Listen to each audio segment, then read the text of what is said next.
ఈరోజు అనంతపురం నగరంలో హోలీ పండుగ సందర్భంగా జనసేన పార్టీ ఆధ్వర్యంలో స్థానిక కమలానగర్లో మార్వాడి మిత్రుల సహకారంతో ఈరోజు హోలీ సంబరాలు చాలా అద్భుతంగా జరుగుతున్నాయి. అలాగే విజయానికి సంకేతంగా హోలీ సంబరాలు మనం చేసుకుంటాం. రాబోయే రోజుల్లో జనసేన పార్టీ అన్ని రకాలుగా విజయవంతం అవుతూ ప్రజా శ్రేయస్సు కోసం ఏ ఉద్దేశంతో అయితే పార్టీ పవన్ కళ్యాణ్ గారు పెట్టారో ఆ ఉద్దేశంతో ముందరికి వెళ్తూ అందరి మన్ననలు ఈ కూటమి ప్రభుత్వం పొందుతోంది.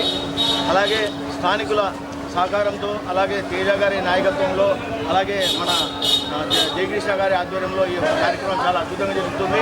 ఈ కార్యక్రమానికి జిల్లా అధ్యక్షులు టీసీ వరుణ్ గారు కానివ్వండి, బీజేపీ జిల్లా అధ్యక్షులు రాజేష్ గారు, తర్వాత అనేక మంది జనసేన పార్టీ నాయకులు వీరమహిళలు పాల్గొనడం చాలా సంతోషంగా ఉంది. రాబోయే రోజుల్లో ఇటువంటి హోలీ సంబరాలు ఇంకా చాలా అద్భుతంగా జరగాలని మేము కోరుకుంటూ థ్యాంక్ యూ. అందరికీ మీడియా మిత్రులు అందరికీ నమస్కారాలు. ఈరోజు 4వ తేదీ 15వ డివిజన్లో రంగ్ బర్సీ అనే కార్యక్రమము మొదలుపెట్టాము. రంగ్ బర్సీ కార్యక్రమం మార్వడీలతో బాగా చేసుకున్నాము. దీనికి ముఖ్య అతిథి వరుణ్ అన్న, భవానీ అన్న హాజరై ఇంకా ఎక్కువ విజయం సాధించారు. ఈ హోలీ పండుగకి మా మార్వడి మిత్రులు అందరూ తరలివచ్చి ఈ పండుగని విజయవంతంగా సాధించాము.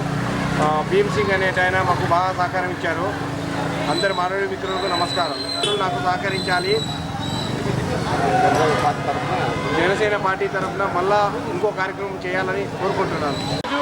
అనంతపురం అర్బన్ 15వ డివిజన్లో ఇన్ఛార్జి తేజ గారి ఆధ్వర్యంలో ఘనంగా సంబరాలు హోలీ పండుగని అమ్మగాన్ని అంటే విధంగా ఈరోజు సంబరాలు జరుపుకోవడం జరిగింది. ఈ ఏరియాలో ఉన్న వాస్తవులందరూ, డివిజన్ వాస్తవులందరూ కూడా చాలా ఉత్సాహంగా వచ్చి ఈరోజు హోలీ జరుపుకోవడం అనేది చాలా సంతోషించదగ్గ విషయము. కుల మతాలకు అతీతంగా ఐక్యతగా వెలిగే మా నాయకుడు పవన్ కళ్యాణ్ గారు ఆశయ సాధన కోసం నిరంతరం కూడా ఈ ఏరియా ప్రజలు కానీ అంత కృషి చేస్తారని చెప్పి తెలియజేస్తున్నారు. होली के त्यौहार में सभी लोगों ने होली और रंग खेले हैं, बहुत मज़ा आया। आज सभी के साथ में मिल के हमारे को भी क्षेत्रों को भी बहुत मज़ा आया और बहुत बढ़िया प्रोग्राम लगा आप सर ने, तो हम लोग उसके लिए बहुत बहुत धन्यवाद देते हैं और खुशी।